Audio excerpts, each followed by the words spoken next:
말씀 다 같이 읽겠습니다. 야곱이 그 아들들을 불러 이르되 너희는 모이라. 너희가 후일에 당할 일을 내가 너희에게 이르리라. 너희는 모여 들으라. 야곱의 아들들아, 너희 아버지 이스라엘에게 들을지어다. 르우벤아, 너는 내 장자요 내 능력이요 내 기력의 시작이라. 위풍이 월등하고 권능이 탁월하다마는 물의 끓음 같았은즉 너는 탁월하지 못하리니 내가 아버지의 침상에 올라 더럽혔음이로다. 그가 내 침상에 올랐었도다.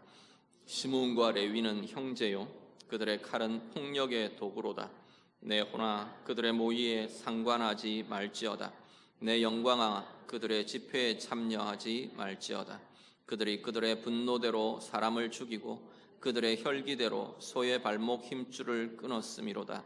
그 노여움이 혹독하니 저주를 받을 것이요 분기가 맹렬하니 저주를 받을 것이라.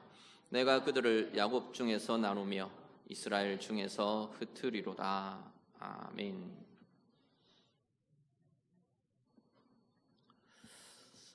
이제 애굽으로 내려간 야곱, 그리고 야곱의 가족들이 한 17년 정도 애굽에서의 삶의 시간들이 경과됩니다. 그리고 이제 죽음을 앞둔 야곱이 자신의 아들들을 불러서 하나하나 그 이름을 불러가면서 축복하고 있습니다. 49장의 내용은 야곱의 축복의 내용들입니다. 한 지파 한 지파, 한 아들 한 아들을 부르면서 축복합니다. 그런데 이 축복이 야곱의 개인적인 생각이나 희망사항이 아니라는 거죠. 우리는 보통 축복한다 그러면 내가 좋은 마음으로 축복의 대상자들, 내가 원하는 좋은 것들을 기도해 주는 것, 보통 축복이라고 말하는데요. 오늘 본문에는 보면 하나님께서 야곱을 통해서 이들 가운데 이들의 앞으로 나아갈 길을 선포하시는 그러한 내용으로 이루어져 있습니다. 1절에 보시면 야곱이 그렇게 선언합니다. 너희가 후일에 당할 일을 내가 너희에게 이르리라 말씀을 합니다. 어떻게 보면 야곱을 통해 하나님께서 선포하시는 각 아들들, 또 그 아들들을 통해 형성하게 될 각 지파들, 그 우선들로 이루어지는 지파들, 그 지파를 향한 하나님의 신탁 같은 예언과 하나님의 보여주시는 앞으로의 길들을 선포하고 있는 것이 49장의 말씀들입니다. 그런데 이 말씀을 이렇게 보면요, 여기에는 야곱의 아들들이 살아낸 삶의 과정이 담겨 있습니다. 아들들 각자의 살아낸 인생이 담겨 있고요, 그리고 그 인생, 거기서 출발점이 되고 그들의 나아갈 길, 후손의 나아갈 길, 지파들의 나아갈 길들이 예견되고 선포되고 있는 걸 보게 됩니다. 자, 그렇게 보면 우리가 늘 우리의 인생, 우리의 삶을 이야기할 때 제가 그런 표현들을 많이 쓰는, 신명기적이라는 표현들을 참 많이 쓰는데요, 하나님께서 우리의 하나님의 자녀되고 예수 그리스도를 믿음으로 하나님의 자녀되고 하나님의 백성되고 하나님의 구원에 이른 것, 이것과 별개로, 그것과 전혀 다르지는 않지만 그것은 출발점이고 그것은 우리의 인생에 하나님의 백성으로 살아가는 기초로 놓여지는 것이고, 그것과 함께 이 땅에서 살아가는 우리의 삶의 내용들은 우리의 삶과 무관할 수 없다는 겁니다. 어떤 환경이 주어져 있느냐, 어떤 상황이 주어져 있느냐, 거기서 그 상황 속에, 그 환경 속에 내가 어떻게 살아내느냐와 하나님이 어떤 열매를 맺게 해주시느냐는 밀접한 연관성이 있다는 거죠. 그래서 야곱의 축복은 전혀 그 아들들의 삶과 무관하지 않습니다. 물론 그것이 운명론적으로 전부가 되지도 않습니다. 오늘 본문에도 보면 그것들이 나타납니다. 하나님 앞에서 오늘 우리의 삶의 방향이 어떠해야 될지, 특히나 오늘 그 중에서 루벤과 시므온, 레위 이 세 사람, 세 아들들을 향한 축복을 우리가 보게 될 텐데, 오늘 우리의 삶을 비추어 보고 또 새롭게 해야 될 자리를 발견하고 붙잡으실 수 있는 우리가 될 수 있기를 간절히 바랍니다. 3절 4절을 좀 보시죠. 3절과 4절 말씀 같이 읽습니다. 루벤아, 너는 내 장자요 내 능력이요 내 기력의 시작이라. 위풍이 월등하고 권능이 탁월하다마는 물의 끓음 같았은즉 너는 탁월하지 못하리니 내가 아버지의 침상에 올라 더럽혔음이로다. 그가 내 침상에 올랐었도다. 아멘.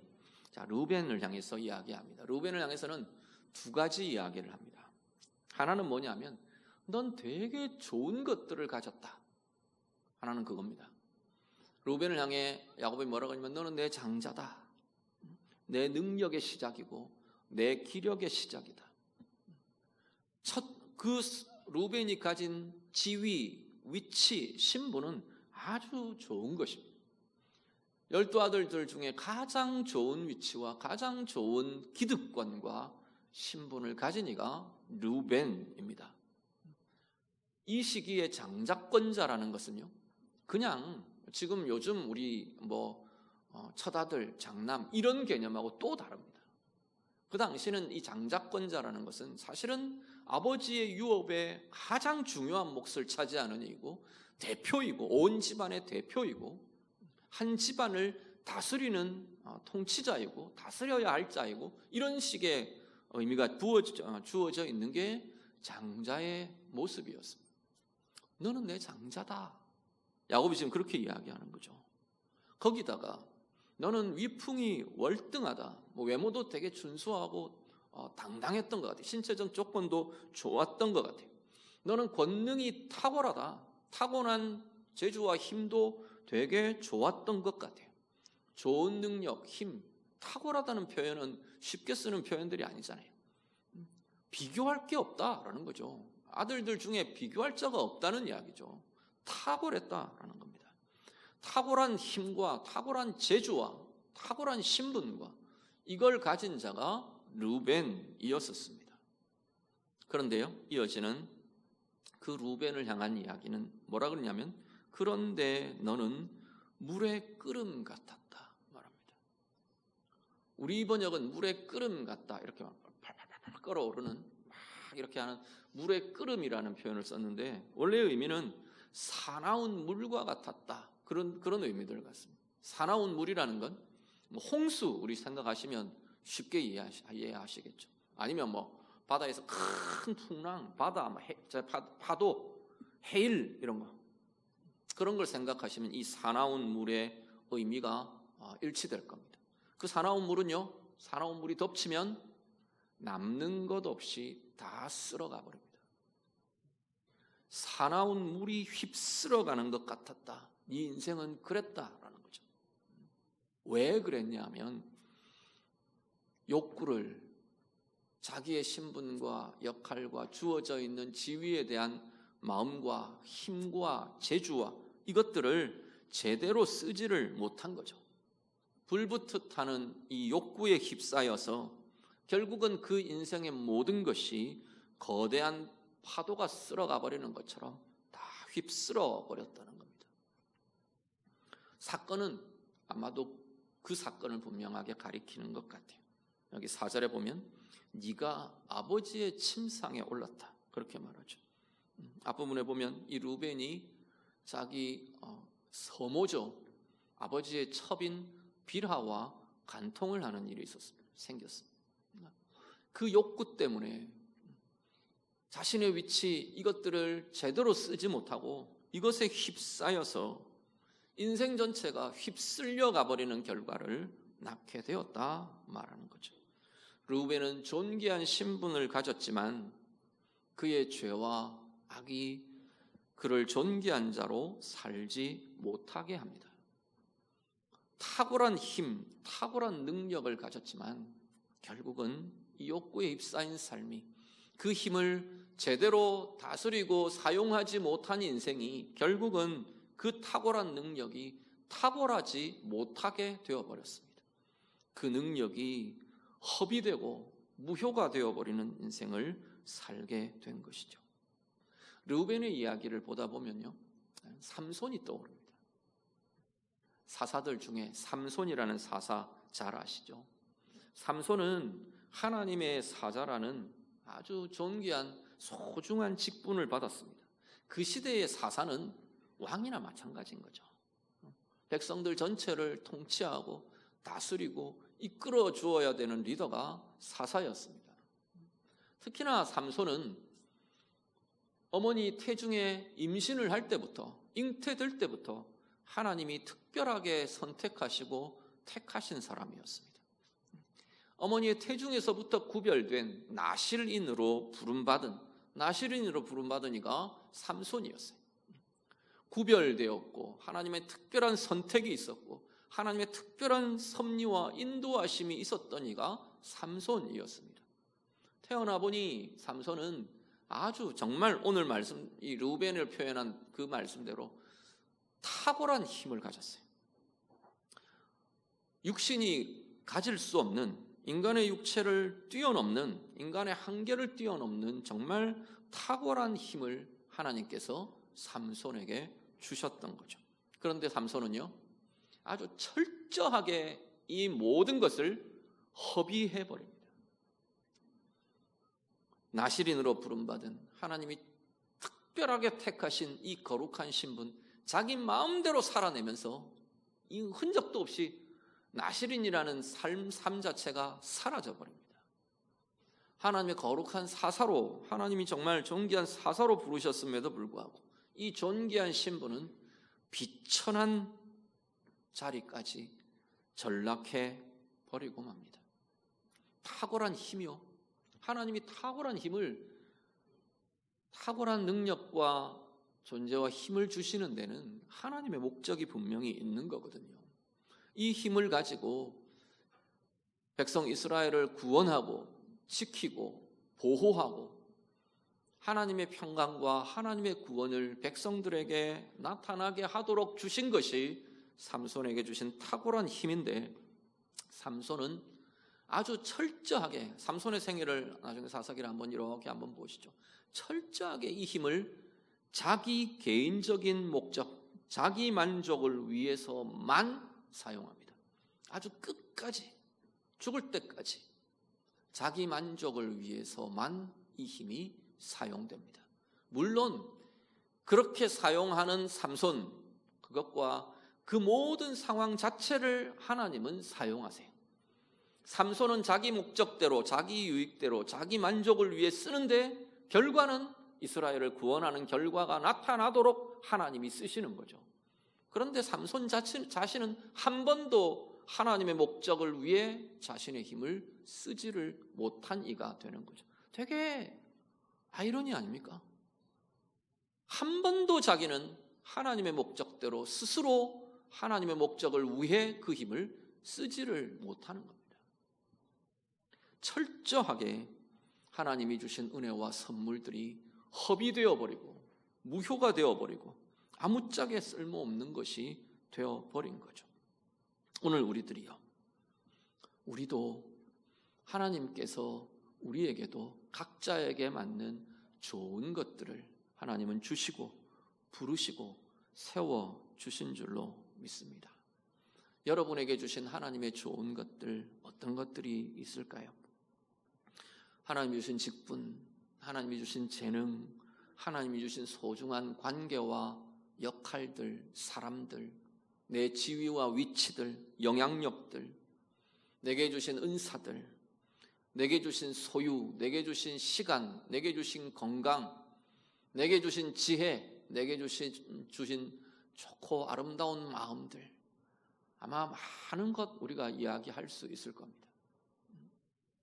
오늘 우리는 하나님 주신 좋은 것들을 어떻게 사용하고 계시는 건지, 르우벤처럼, 삼손처럼 그것들을 잘 관리하지 못해서, 잘 사용하지 못해서 허비해버리고 있는 것은 없는지 돌아보실 수 있기를 바랍니다.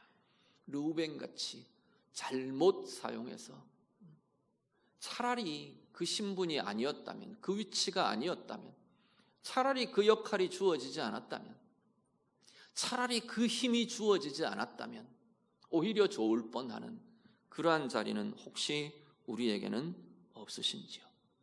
오늘 우리의 삶이 하나님 주신 그것들 앞에서 정말 겸손하게 하나님이 주신 것입니다, 우리가 인정하고 고백할 수 있는 겸비한 마음들이 우리에게 있기를 간절히 바랍니다. 그럴 때 하나님이 주신 목적을 생각하고 다루어내고 쓰임받을 수 있게 될 것입니다. 하나님 앞에서 가장 아름답게, 가장 선하게 사용되며 그 아름답게 사용되는 자리에는 그 좋은 것을 선하게 누리는 모습이 나타날 수밖에 없습니다. 주신 은혜가 은혜로 누려지고 주신 선물이, 주신 부르심이 가장 아름답고 선하게 하나님의 복된 열매를 맺는 귀한 인생으로 쓰임받으시는 우리 모두가 다 되시기를 우리 주님 이름으로 축복합니다. 5절에서 7절 같이 봅니다. 5절부터 7절 말씀 같이 읽습니다. 시몬과 레위는 형제요, 그들의 칼은 폭력의 도구로다. 내 혼아, 그들의 모의에 상관하지 말지어다. 내 영광아, 그들의 집회에 참여하지 말지어다. 그들이 그들의 분노대로 사람을 죽이고 그들의 혈기대로 소의 발목 힘줄을 끊었음이로다. 그 노여움이 혹독하니 저주를 받을 것이요 분기가 맹렬하니 저주를 받을 것이라. 내가 그들을 야곱 중에서 나누며 이스라엘 중에서 흩으리로다. 아멘. 야곱은 이어서 시몬과 레위에 대해서 선포합니다.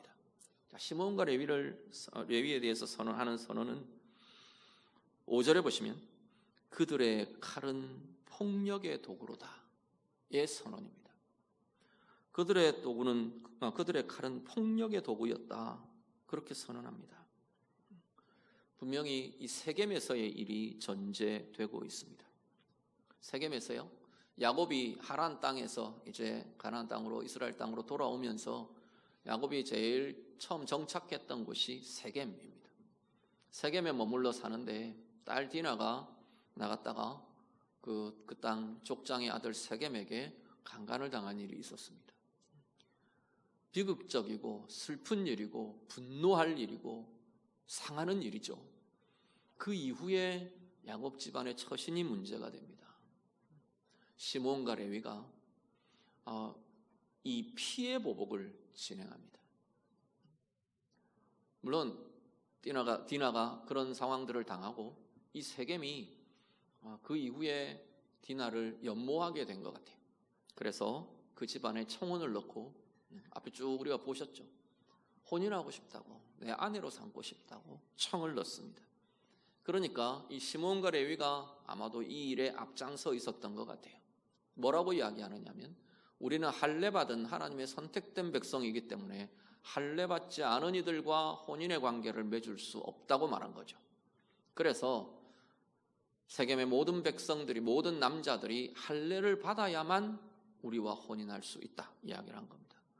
세겜이 완전히 디나에게 빠져 있어서 그 말을 그대로 받아들입니다. 그래서 세겜의 모든 남자들이 그날로 할례를 받게 하는 거죠.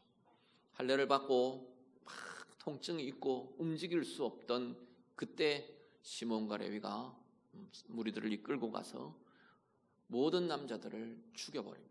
다 살육합니다. 엄청난 피해 살육이 일어난 거죠. 그 일을 지금 하나님이 떠올리게 하시는 겁니다. 그들의 칼은 폭력의 도구로다. 이 잔인함과 이 잔혹함과 선을 넘어서는 폭행과 피해 보복을 하나님께서는 악하다고 지금 선언하고 계시는 거죠. 야곱 스스로는 그건 나와 상관없는 거다라고 오히려 지금 말합니다. 선을 긋습니다. 6절 7절에 보면 내가 그들의 모의에, 내 혼아 그들의 모의에 상관하지 말지어다. 나는 상관없는 일이다 라고 오히려 선을 그으며 이야기합니다. 시몬과 레위요, 분노가 일어나죠. 디나는 시몬과 레위에게는 친배 동생, 친배 여동생입니다. 르우벤, 시몬, 레위, 유다, 디나 전부 다 레아가 낳은 자녀들이거든요. 내 동생이 그 짓을 당했으니 눈이 뒤집어지고 뭐 속이 터지고 열불이 나고 당연히 그렇죠. 그렇지만 그것들을 다루어내어야 하는 게 하나님의 사람들의 모습이라는 거죠. 정당하게, 하나님에 의해 합당하게. 이들 시므온과 레위는 결국은 분노를 다스리지 못함이 지금 저주로 이어지고 있는 지금 그런 상황이 되어버렸습니다. 5절에 나오는 이 칼이라고 번역되어 있는 이 단어는요, 보면 원래는 히브리 단어에 칼이라고 주로 쓰는 단어가 따로 있습니다. 헤레브라는 다른 단어가 따로 있는데 여기는 독특한 단어가 사용됐어요. 그래서 학자들이 이걸 어떻게 번역할 건가를 많이 고민합니다. 그냥 음모라고도 해석하기도 하고 칼로 많이 번역되기도 하고 그렇게 되어 있는데 이 단어에 들어있는 어근들을 이렇게 보면 어떤 의미가 같이 들어있냐면 이 할례라는 의미, 거룩이라는 의미가 사실은 이 단어에 같이 포함이 되어 있는 걸 보게 됩니다. 그래서 이 칼이라는 의미가 단순히 사람을 해치는 칼의 용도가 아니라, 그래서 해석자들이 어떻게 연관을 짓느냐 하면 할례에 행하는 칼이, 할례에 행해져야 될 칼이 살육을 행하는 것으로 사용되었다라는 거죠. 실제로 상황이 그렇잖아요. 할례가 하나님 앞에서 하나님의 거룩한 백성임을 보여주는 징표가 되고 거룩의 상징이고 하나님의 은혜의 징표인 이 할례가 피의 살육의 도구로 전락해버린 거죠. 하나님의 거룩이, 하나님의 은혜가, 하나님의 영광이, 하나님의 이름이 자신의 분노를 푸는 살육의 과정으로, 살육의 수단으로 전락되어 버리는 겁니다.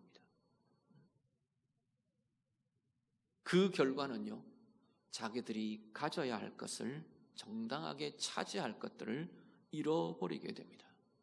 뭐라고 이야기하느냐면 그 이어지는 내용은 너희들 연합해서 악을 행했지. 시므온과 레위 둘이, 니네들이 둘이 함께해서 이런 악을 행했지. 너희는 흩어질 거야. 하나님의 선언입니다. 연합하여 악을 이룬 그 연합이 깨어질 뿐 아니라 그 지파 자체가 뿔뿔이 흩어지게 될 거라고 하나님께서는 선언하고 계시는 거죠. 잘못된 연합은 하나님께서 흩어버리시는 것을 보게 됩니다. 이 흩어진다는 것에 대해서는 어떤 게 들어있냐면 원래 이 지파들에게는 땅이 유업으로 주어질 거예요. 지금 이 창세기를 듣고 있는 창세기의 말씀을 듣고 있는 청중들은 출애굽 이스라엘이라고 말씀드렸죠. 이 12지파가 이 말씀을 들으면서 뭘 생각하느냐면 이들은 지금 가나안 땅으로 들어가면 하나님께서 각 지파별로 유업을 얻을 땅들을 분배해 주실 거예요. 그런데 그 분배에서 제외되는 이들이 되어버리는 겁니다. 물론 시므온은 처음에 분배되는 땅이 있습니다. 그런데 그 땅 자체가 자신들의 몫으로 딱 따로 떨어지는 땅이 아니고 다른 지파들처럼 유다 지파들 안에서 섞여 사는 이들이 되어버립니다. 그리고 결국 얼마 지나지 않아서 시므온이라는 이 지파는 흐지부지 말 그대로 흩어져 버립니다. 그 존재와 흔적들이 그냥 섞이고 사라져 버립니다. 뒤에는 시므온이 뚜렷하게 잘 나타나지를 않아요. 레위는 양상이 좀 다릅니다. 레위도 흩어지죠. 레위 지파는 어떻게 흩어지느냐 하면 각 백성들 속에서 하나님의 말씀과 하나님의 율례와 하나님을 향한 이 제사와 이것들을 백성들에게 알려주고 가르쳐주고 인도하는 자로 각 지파들 속으로 집안별로 가문별로 나누어져서 흩어지게 됩니다. 똑같이 흩어지는 건데 양상은 아주 다른 거죠. 그러니까 아까 제가 서두에 말씀드린 것처럼 하나님의 이 계획과 말씀들은 운명론적이지 않다는 거죠. 똑같이 흩어짐이라는 지금 이 시점에서 창세기 49장에서 시므온과 레위는 똑같이 사실은 저주에 가까운 예언을 받습니다. 그럼에도 불구하고 이어지는 과정들은 굉장히 다른 거죠. 어떻게 해요? 레위 지파는 왜 그렇게 다른 과정을 가느냐? 모세와 아론이라는 하나님 앞에서 신실하게 쓰임받은 하나님의 종들이 그 중간에 과정이 되는 거죠. 그들을 통해 똑같은 흩어짐인데 시몬은 저주 같은 흩어짐이 되어버리는가 하면 레위는 그 흩어짐이 오히려 하나님의 거룩한 부르심이 되어서 또다시 나아가고 쓰임받는 것을 보게 되는 거죠. 자, 오늘 우리들이요, 이 시몬과 레위들을 향한 이 말씀들, 메시지를 보면서 우리가 하나 좀 생각하실 것은 우리도 분노를 다스릴 줄 알아야 한다는 겁니다. 먼저는 분노는 일어나는 겁니다. 분노는 내 의지로 선택하는 게 아니고 사실 이 감정이라는 건 속에서부터 올라오고 일어나는 거죠. 좀 더 확장하면 이 분노라는 특별한 감정만이 아니라 부정적인 모든 감정들에 우리는 이 말씀들을 같이 사용할 수가 있습니다. 분노는, 부정적인 감정은 다스려야 하는 것들입니다. 다스리지 못하면요, 가져야 할 것들을 잃어버리는 이유가 된답니다. 행복하게 살 수 있는, 행복하게 살 것이 우리에게 주어져 있는 하나님의 계획이시잖아요. 그런데 이 부정적인 감정들을 은혜로 건강하게 다루어내지 못하면 우리가 당연히 누릴 행복이 깨집니다. 휩쓸려 사라져버리는 것 같이 되어버리는 거죠. 시므온과 레위도 당연히 12지파 다른 아들들처럼 유업으로 받을 땅을 소유할 권리를 가진 이들이에요. 그런데 이걸 다루지 못함으로, 분노를 다루어내지 못함으로 이들은 자기들이 정당하게 가질 것조차 잃어버리는 자가 되어버린다는 겁니다. 오늘 우리의 삶에 여기 보면 시므온과 레위의 이 표현들을 보면 뭐라고 쓰느냐면 분노대로 사람을 죽이고 혈기대로 소의 힘줄을 끊고, 이 혈기대로나 분노대로는 같은 의미입니다.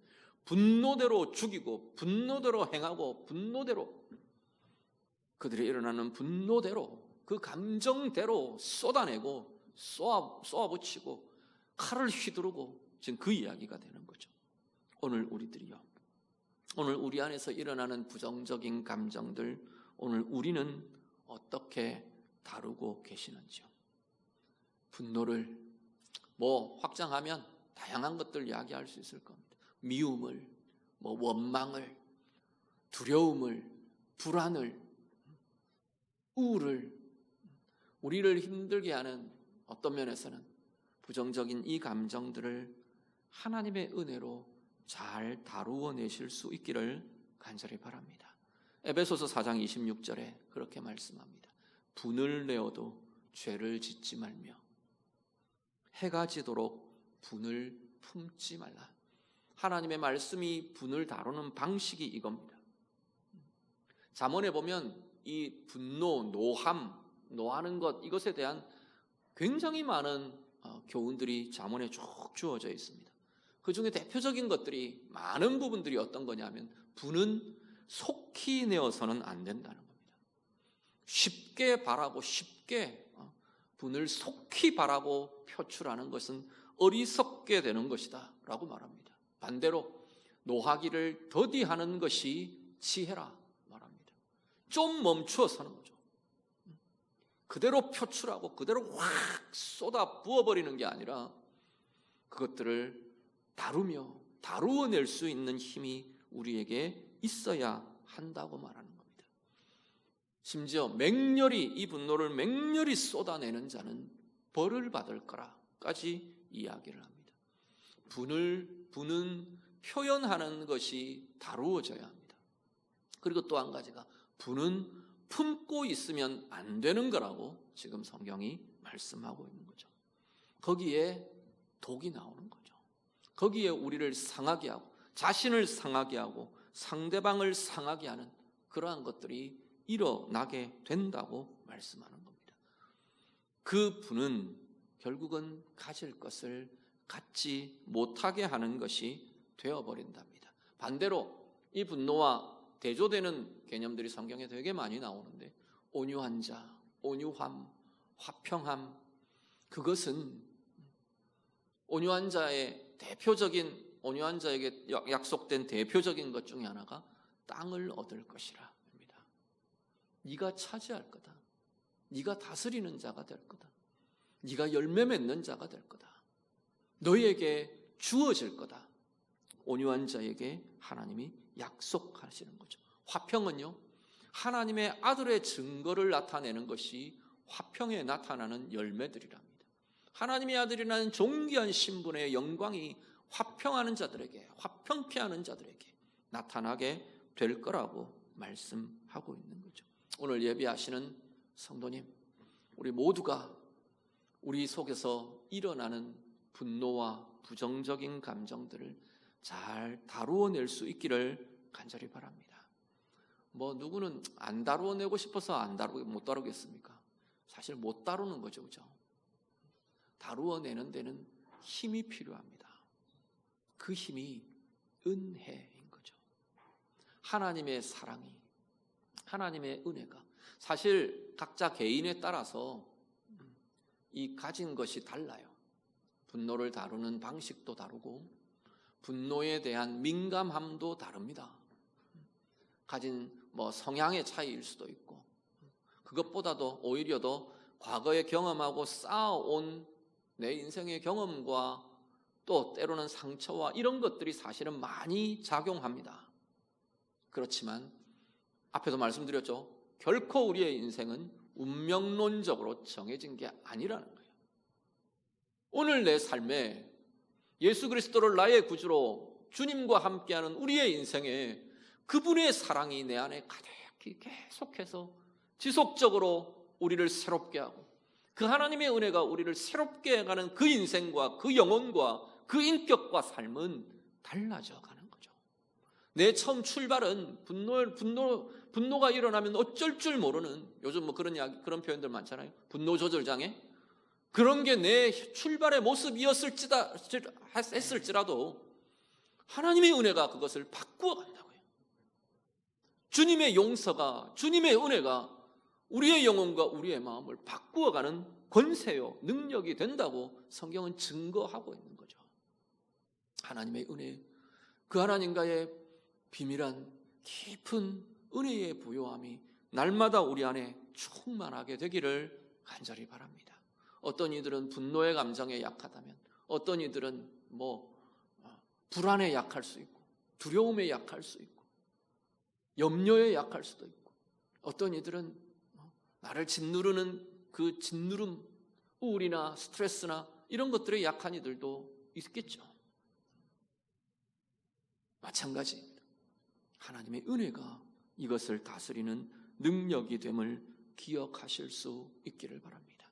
하나님의 은혜로 부요하여지며 이 부정적인 감정들에 묶이고 지배당하고 휩쓸리는 것이 아니라 하나님의 은혜로 다스려내며 관리해내며 하나님이 원하시는 가장 좋은 은혜의 방식으로 다루어내며 은혜의 길로, 복의 길로 나아가는 우리 모두가 되실 수 있기를 간절히 바랍니다. 한 가지 더 보면요, 이 시몬과 레위에게 주어져 있는 것은 이 연합이라는 것의 아이러니입니다. 연합은 좋은 거잖아요. 좋은 것을 위해 연합하고 좋은 것을 위해 힘을 모으고 그러면 참 좋겠는데, 지금 이 두 사람은 악을 위해서 연합한 거죠. 잔인함을 위해서 연합했다고 말하는 거죠. 그 연합의 결과는 하나님이 깨시며 흩으시는 것으로 나타나게 되더라는 겁니다. 오늘 우리의 삶에 좋은 연합들을 계속 이루어 가실 수 있기를 간절히 바랍니다. 여러분이 연합하는 자리, 여러분이 함께하는 관계, 여러분이 함께 힘을 모으는 다양한 만남과 관계들 속에 하나님의 선이 이루어지고 하나님의 선이 행해지고 하나님의 덕을 세우고 하나님이 원하시는 가장 아름다운 것들이 그 연합 속에 열매 맺어지는 우리 귀한 만남과 가정과 모든 관계들 다 되어갈 수 있기를, 그래서 하나님의 은혜로 부유한 복된 생애로 나아가는 우리 모두가 되시기를 우리 주님 이름으로 축복합니다. 같이 기도하겠습니다.